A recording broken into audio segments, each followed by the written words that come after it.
Hello, welcome to Oracle Ardra.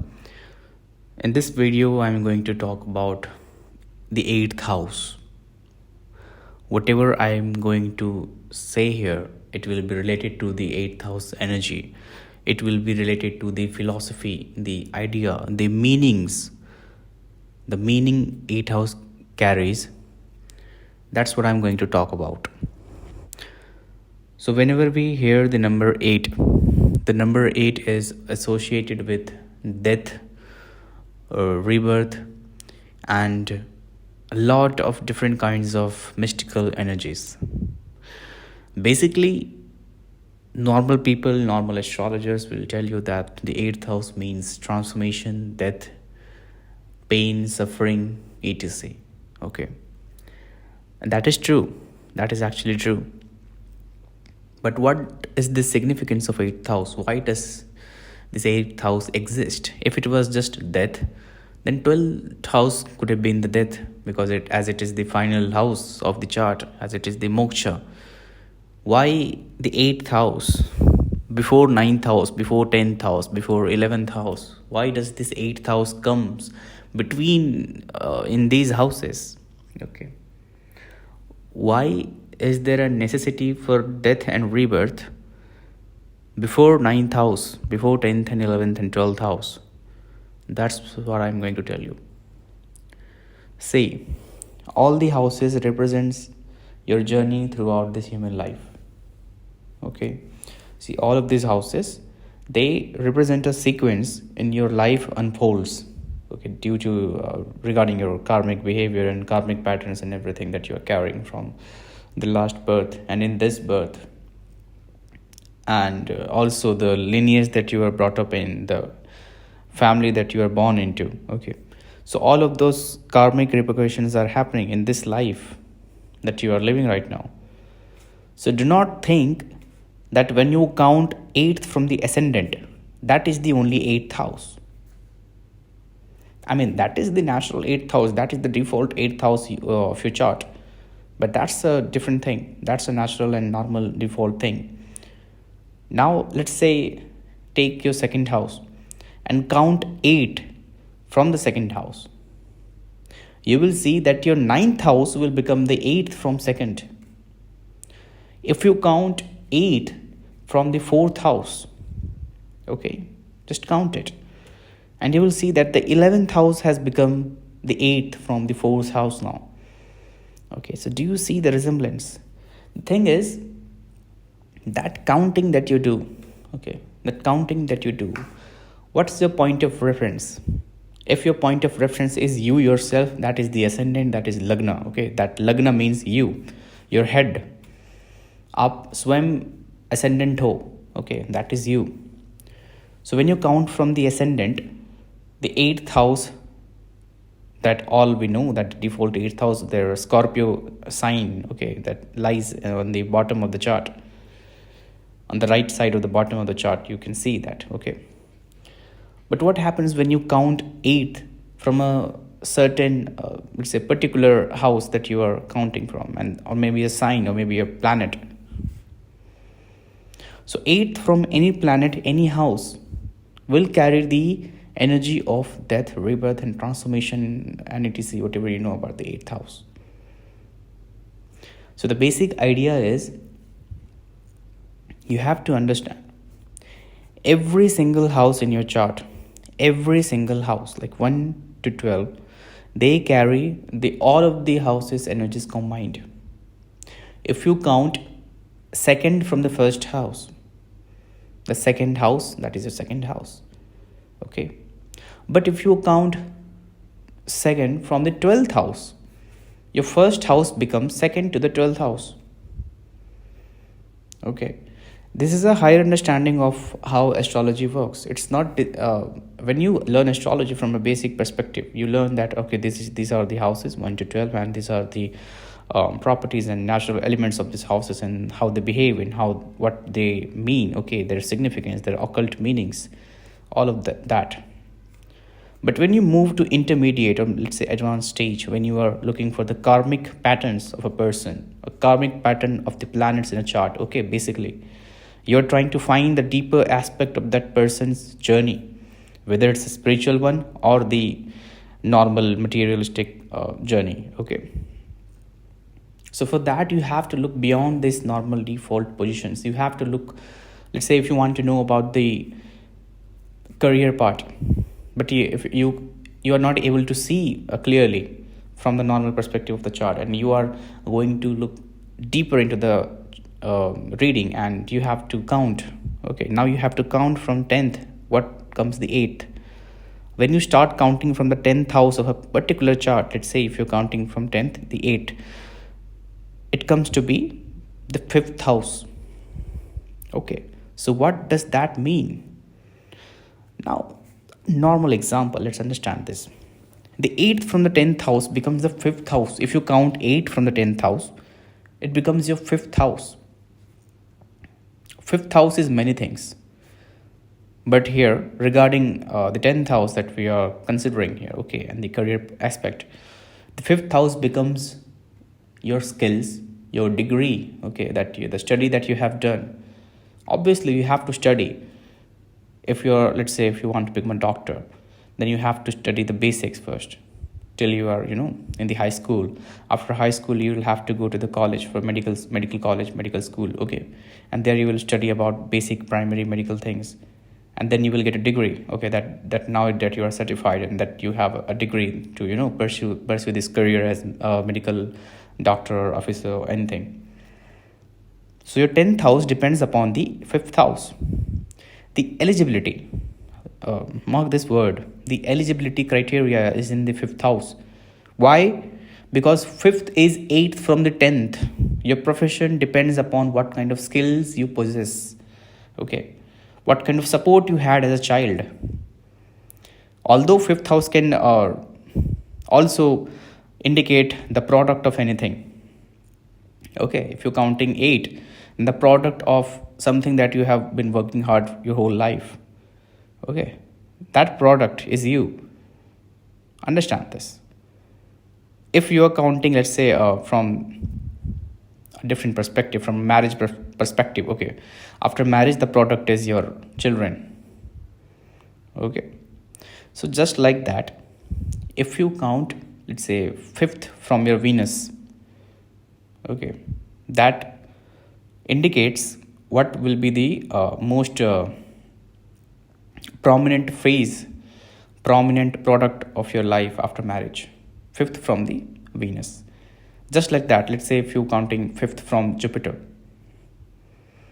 okay, Jupiter is your spiritual and normal wisdom of day-to-day life, the knowledge you have, the knowledge you pursue, also it is the prosperity and wealth perspective, okay. I'm talking about just the basic things so that you don't get confused. So 5th from that will be the product. So just like that, if you're counting 8th from the 10th house, that becomes your 5th house.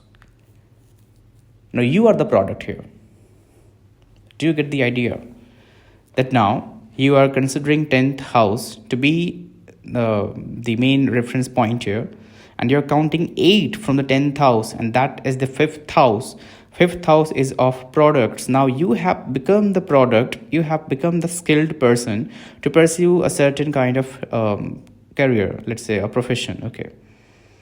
If you want to become an architect, then you will have to study architecture, okay, and that studying of architecture is actually the process of 5th house. So do you get the idea? This is how it works.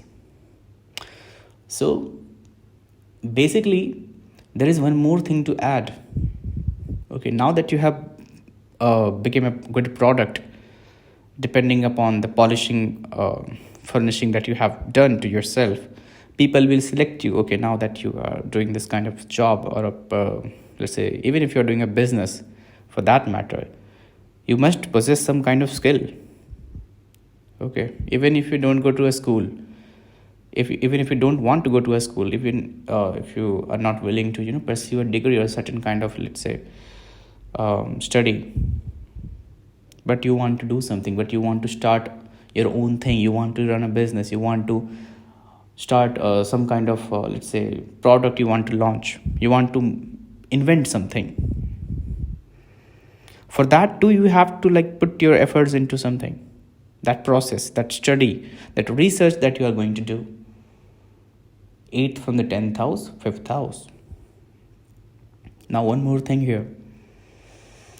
So to pursue your career as a doctor, you will have to leave your college, you will have to leave your school, you will have to change places. Okay, you will have to sacrifice your time, you will have to sacrifice your friends. It could be any kind of career, but you have to sacrifice few things to get there, right? You cannot hold on to something old while you are pursuing this certain kind of career in your life. That 5th house is your teenage years and your childhood. Okay, now understand 8th house is of death and rebirth. To attain some kind of good quality profession, let's say, you will have to go through this sacrifice, okay, of something related to the 5th house, because that is the karmic thing everyone has. Now it could be in different charts, in individual charts, you can see it from a different perspective also. You can also see from the 10th house lord, you can count from the 10th house lord, from 8th from the 10th house lord. You can also count 10th from the moon. People do that. If you count 10th from the moon, that can also show where your best career option is. But that is just a common thing. Okay, that is just a common thing. That is just a default thing to do. But if you are going to look very much deeper, you are looking at karmic things now. You are looking at things that are beyond, reach, beyond sight. That is how you count. Let's say, come to your marriage. 8th from the 7th house, your second house, right? If you count 8 from the 7th house, it is your second house. Okay, second house is the 8th from the 7th house. So what could be the sacrifice that you will be willing to make your marriage a successful one? Okay, what could be the thing that you will be sacrificing? And trust me, when I'm speaking about these things, these are eligible for male and female both. This is a gender neutral thing that I'm talking about. So second house is your family, second house is your roots, second house is your traditions. Okay, something like that. Okay, understand that. Also, when you get married, even if you're a male or if you're a female, you will have to move out of your home and make a new home, make a new family. Okay, understand this in a very beautiful way. Nature has designed it. Some people also, even after marriage, they live with their family. That's good for them. Maybe their karma has like designed them to do that, and they are happily married and happily living together. But most of the people that you will see, okay, they have to move out of their home, male or female, doesn't matter. They have to move out from their old family and they have to create the new family.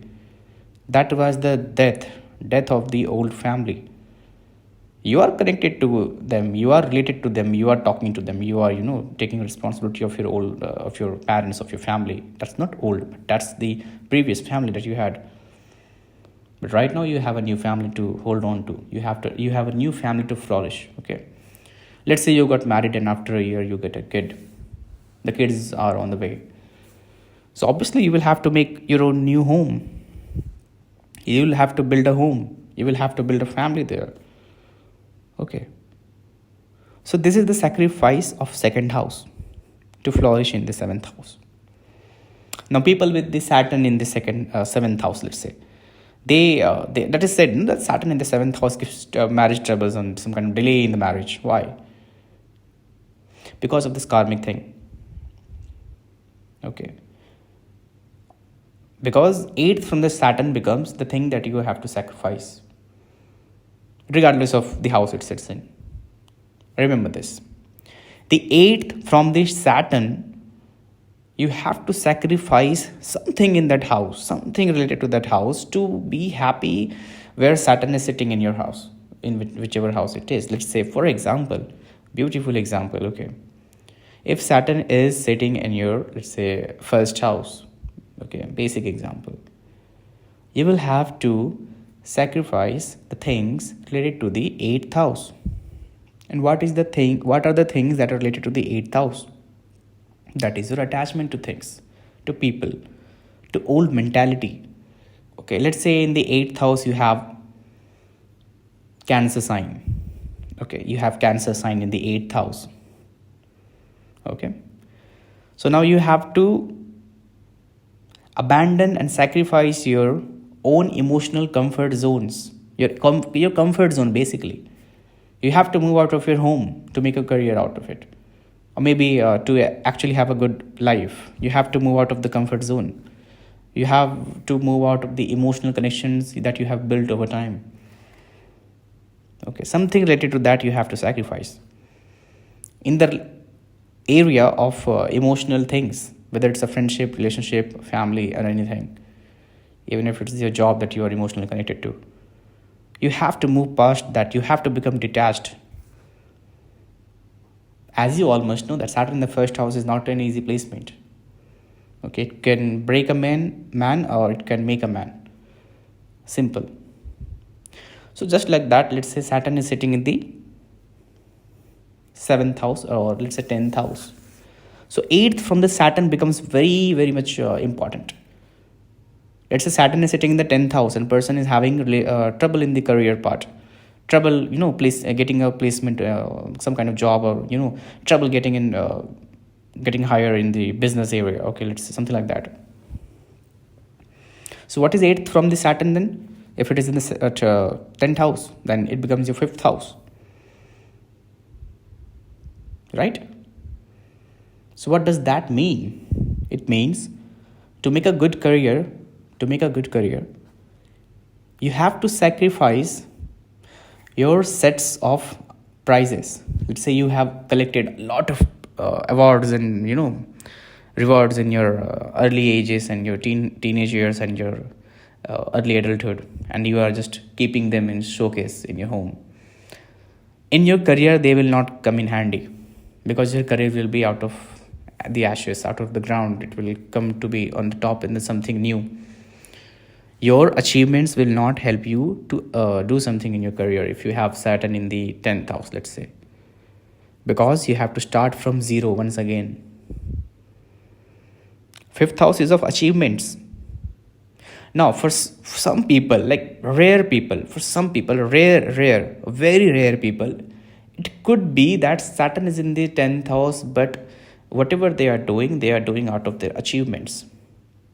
It could be very rare, but there is another karmic thing attached to that whatever they have achieved in their life, it was in their passion. Let's say someone wanted to become a musician. Okay, so they did a lot of performances and they won a lot of prizes, and due to that prize their self-confidence boosted up, and they have now become a good singer or a performance. They are doing a very majestic performance and they have attained a lot of fame and name and everything. But that is very rare. Saturn in the 10th house, the person hardly follows their passion. They are pressurized. They are pressurized by the society, by their parents, by their friends, by the, peer pressure, what you call that. They are pressurized. That's why they don't have time to follow their passion. Even though they have a lot of achievements in other fields, not in their passion field, not in their hobbies. So that's what happens after the age of 24, 25, or the age when you mature, if you have Saturn in the 10th house. After you have sacrificed your achievements, your skills, and you have just given up, you have a sword and you have a bow, arrow, everything, and now that you have given up, that you don't want to fight anymore, that you have given up, I surrender to the God, you say that, and you abandon all your armory, and you just fold your hands and give me anything that I can do and I will do that. That's when Saturn will give you such a huge reward in that 10th house, that your career, in anything that every little thing that you will do, it will flourish in such a way that you will be getting success in every field, but only when you have sacrificed everything that you have earned till now. Also here, family roots are not going to help, as 5th house is also your lineage, your ancestral things. They are asking you to give up all your skills and all your achievements so that you follow your path, the thing that has been destined for you. Let's say Saturn is sitting in the 7th house. You have to sacrifice your own comforts, your own family at some point. Now, sacrificing family does not mean that you run away from the responsibilities. Sacrificing family means that you make something of yourself first, individually, like you are standing on your own feet, okay, before getting married. If someone has Saturn in the 7th house and they get married before making something of themselves, male or female, I'm talking regardless of the gender, marriage suffers, a marriage get delayed. This is the reason. This is the reason why it is said that Saturn delays marriages when it is sitting in the 7th house. Because it is saving you, because it is trying to teach you that become self-independent, become self-sufficient, that you can do everything. Okay, even when your parents are not supporting you, even when you don't have the ancestral wealth. Okay. 2nd house, 8th from the 7th, 8th from the Saturn, 2nd house, the death of the 2nd house. What is 2nd house? Your family and your wealth. The values that you have been given by your ancestors, that you have to become a rebel, some kind of a rebel nature. That's why you are abandoning all the comfort zone of your house, your home, your family, and you are, going out and working hard and making something of yourself. You are making a diamond out of yourself. That's when Saturn will reward you with a very best and good marriage life partner. So just like that, the 8th from any house, 8th from any planet become a very, very crucial and important factor if you are trying to read your chart in a deep manner and you're trying to analyze things in a very intricate manner, like regarding the karma and regarding the destiny, whatever you want to call it. Okay, so 8th is not just a number. That is Saturn actually. The number numerology, if you go there, 8th is denotes the Saturn. Okay, why Saturn? Because Saturn is the karmic planet. Other than Rahu and Ketu, Saturn is the only karmic planet. All the planets play in the karmic field. They all have some kind of karma. They all affect you karmically and influence you karmically, okay, sometime. But there are 3 planets. 2 are the shadow planets and 1 is Saturn. These 3 are the main important karmic planets.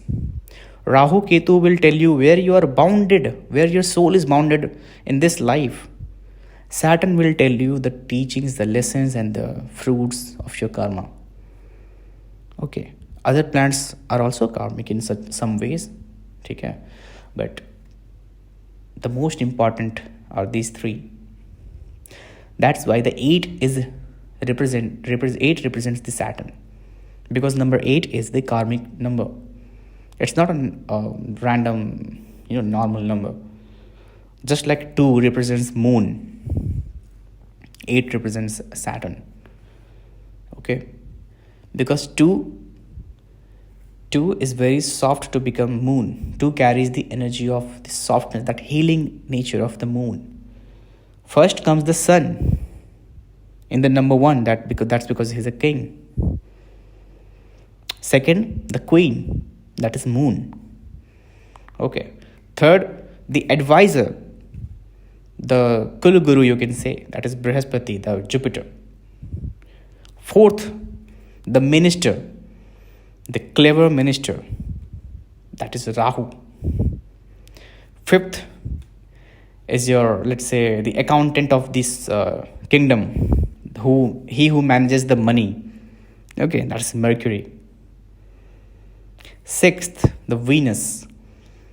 Every resource that is needed to run the kingdom, to run the country. In the palace, you need wealth, you need resources. Okay, that is 6th, the Venus. 7th becomes your Ketu. What is Ketu? Those who protect you. Okay, Ketu, those who protect you. Every kingdom has some kind of army, some kind of, say, like kings have bodyguards. Now you will ask, like, why Ketu is a protector? There is a reason for that. After Ketu comes the Saturn, the judge, the law, because every kingdom needs law and order. That is Saturn. And after Saturn comes the Mars. In the end comes the Mars, the boundary, the army, the soldiers. Ketu here. Remember, Ketu here. Ketu is the hidden force in the kingdom. Okay, that no one knows about. Only the king knows, the minister knows, the advisor knows. Mark my words, the king knows. Okay, because king is king. The advisor, that is Brihaspati, Jupiter, all-knowing Jupiter, he knows.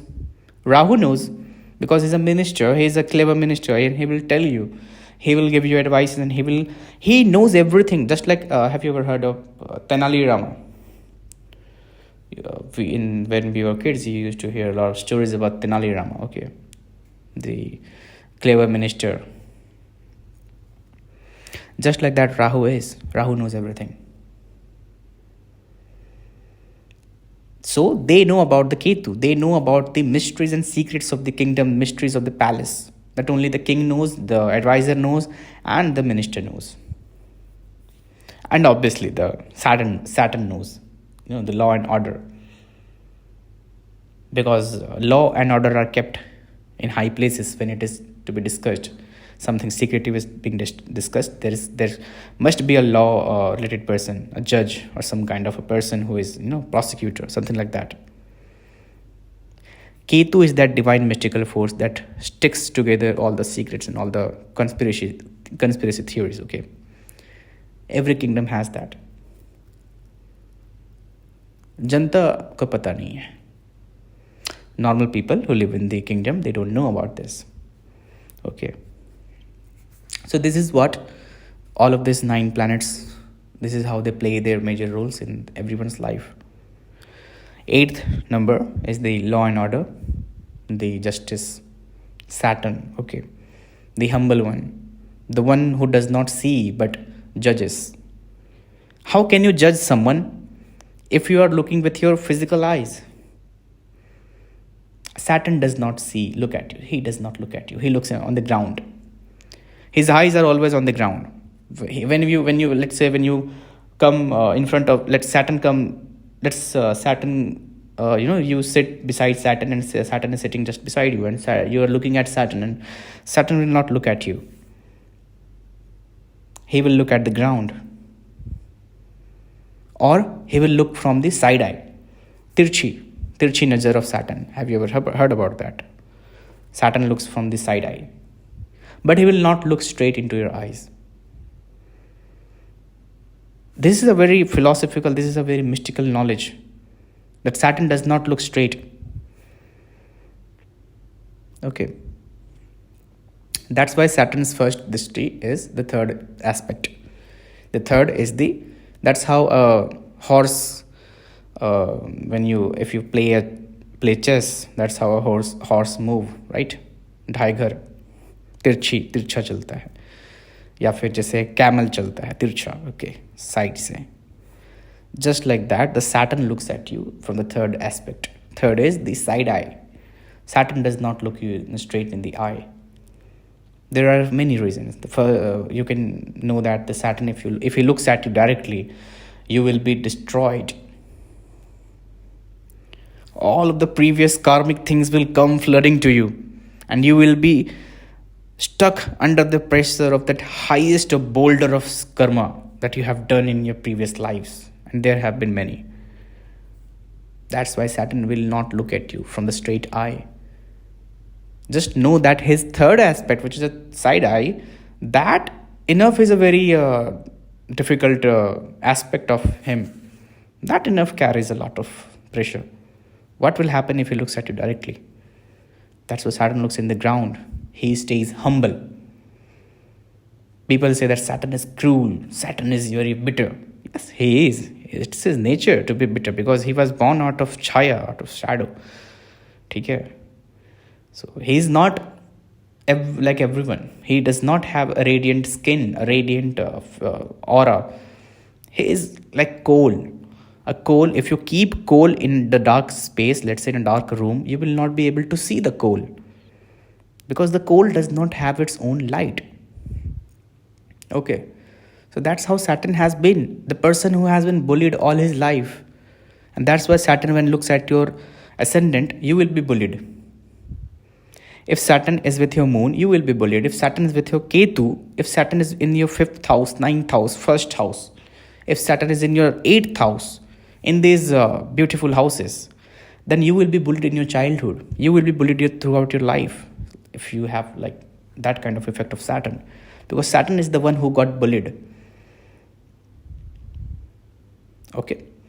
So just like that, you need to understand that Saturn's eyes are always on the ground. Okay, that's the humbleness. And that's why people who have Saturn in their prominent houses or with their moon or in the moon sign, like Saturn is the lord, or maybe in the ascendant, or people who are undergoing what you call sarhesati or any kind of thing, you can call it anything, anywhere, okay, whatever you want to call it, any influence of Saturn, whether it's the Mahadasha, Antardasha, Pratyantra, anything, or even if it's the transit of Saturn in Pisces. Okay. So in that, Saturn will try to make you humble because he is too kind. He is caring for you. He cares for you. He cares for us. That's why he does not look in your straight in your houses. He looks by side eyes so that he does not hurt you. Because his aspect, his drishti has the power to destroy everything, anything. Okay. He is so caring and kind. Even if someone has done a lot of bad things in their life, even if someone has done a lot of bad things in their previous lives, Saturn will not look directly into his houses or into him. He will look by side eye. He will give punishment, obviously. Okay, but he will not crush that person with that intensity. Because if he does that, there will be no redemption. Okay, a person who is under the heaviness of guilt can never be redeemed. That's why there is something called Paschatap, Bhagwan Shiv. It is the lesson of a Bhagwan Shiv, let's say. Paschatap. If you have done some mistake, then do Paschatap. Make it right. Okay. You can do it by any mean. Just make it right. Don't expect anything in return. Just make it right. Make it right. Saturn's lesson. When Saturn will come out of the Pisces, when it will go into the sign of Aries, remember my words here. People will do Paschatap. People will suddenly become so kind, so caring and to everyone. Even the cruelest person that you have ever met, they will turn very humble. This will happen in a few years. You can see that. Okay, because right now, the grinder is on. Everyone is, in the grinder and they are getting mixed in everyone's karma, let's say. The shadowy figure, the pressure of that karmic thing is already happening. So, being said, as I was talking about 8th house, so with the 8th house energy, we went for the Saturn and the karmic things.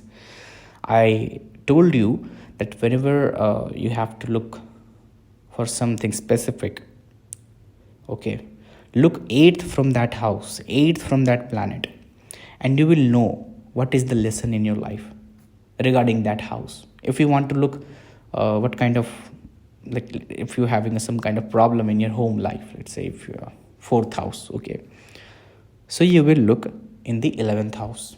8th from the 4th is 11th. There must be some kind of issue going on with your 11th house if you have problem issues in your 4th house. If you are having trouble following a daily routine, a lifestyle, if you're having trouble in your 6th house, let's say disease, debt, or any kind of enemy issue, you will look 8th from the 6th, that is your first house. Here is a very beautiful thing. Disease, debt, and enemies won't hurt you when you are taking care of yourself. That is first house. You are taking care of yourself physically, like you are following a very good regime, your diet or lifestyle. That's when the disease won't come to you, won't come near you. Okay. You are taking care of your mental health, your emotional health. You are happy. So when you're happy, you don't need to take any kind of loans or any kind of debt. You won't have to take or give any kind of debt. There will be no debt. When you're happy, when you're blissful, when you're mentally and emotionally very well, fine, very calm, why do you need some kind of debt? Let's say people who are not happy, people who are emotionally not happy, see, they will go to someone and they will rant about their problems to them, and someone is listening. They are using other people as an emotional cushion. They don't know yet, but they are actually creating a huge amount of karmic debt to that person. Now in this life or in another life, you will have to pay that person, because that person has listened to your stories, your trauma. Okay, you have given your negative energy, your traumatic experiences to that person, even if that person is listening to you as a friend. That is the debt of 6th house. Not just debt doesn't mean just the financial debt and money. Okay, debt means everything, every karmic debt that you do. And just like that, the enemies. You don't just make enemies out of other people. You make enemies out of nature. You make enemies out of other beings that are present in the nature, the other energies that are present in the nature. Okay. You are walking down the road and suddenly you saw a very beautiful young plant, a young sapling on the road, on the side of the road. Okay. And what you did? You uprooted it and you destroyed the plant. You have just made an enemy. The enemy of that plant. The plant is now your enemy, and that karmic thing will happen. Some in this life that will happen. Somehow you will have to pay for that. If you're walking, okay, and knowingly, I'm talking here knowingly, intentionally you do this. If you're doing unintentionally, that's another thing. Intentionally and knowingly, you just stepped upon ants. Few bunch of ants. Intentionally you crushed them. You will have severe karmic repercussion to that. That is the 6th house debt, and you have made an enemy of the ants. Okay. Disease, as you know, diseases are not just physical. Disease can be mental, emotional, of any kind. If you're happy, if you're taking care of yourself, your first house, your first body, mind, everything, your soul. Because 8th from the 6th house, first house. You are fixing your first house, then your 6th house will not be problematic for you. See, very easily you can make your any house stronger just by looking 8th from that house. And you fix that sign, fix that house. Okay. If you have some kind of planet or combination in that house where you are counting from, let's say you're counting 8th from the 6th house, and in the first house you have few planets or some kind of a specific planet, then you will be in doubt that what should we do about that planet. No, you don't have to look at that planet in the first view. Your first option would be that house, which house it is, and what sign in it. Okay, let's say if you are looking 8th from the 6th house, and that is your first house. Now the first thing that you need to keep in your mind, that it is the first house, that is you. Now you have to fix yourself. Forget about the planet that is sitting there. Forget about the sign that is in your ascendant. But you have to just fix yourself, your mind, your body, your spirit, everything. And your sixth house will give you good results. Okay. You have to sacrifice your ego, because eighth house demands death and sacrifice, detachment. First house is your ego, your identity. You have to sacrifice your identity. Acha, have you ever heard about this? Like, what do people do when they have to run from the debt and enemies? They change their name, they change their facial structure, they change their appearances. So what they are doing, they are making a remake of themselves. They are erasing their whole identities. You know, to ditch the person who they have taken any kind of loans or debt from, to ditch the enemies, right? That's what they do in the con artist. Okay, some people do that, and they get released from the debt because they have sacrificed the whole identity. But here you don't have to go that far, because that will be wrong. Okay, you have to just change yourself.